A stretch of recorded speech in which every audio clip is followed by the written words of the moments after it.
Hi guys, and welcome back to the channel. If your Android phone is working slow and you want to make it faster, how are you going to do it? It's a really simple way to do it. So watch this video till the end and let's find out. So the first thing you need to do is to go to the settings of your Android phone.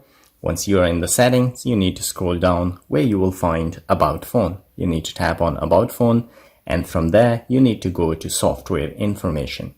From there, you need to tap 7 times on the build number here, 1, 2, 3, 4, 5, 6, 7, and then it will ask you to draw the pattern, and now the developer mode has been enabled. So I will go back, and on the setting page, you need to tap on developer option.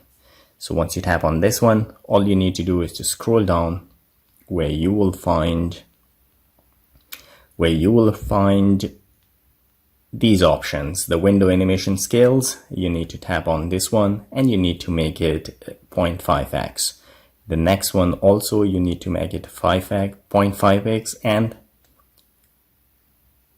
this one also. So as you can see, all the scale are now at 0.5x, and now I will go back, and this will make your Android more faster to work. So guys, if you like this video, don't forget to subscribe to my channel. I will see you again in the next video. Till then, take care.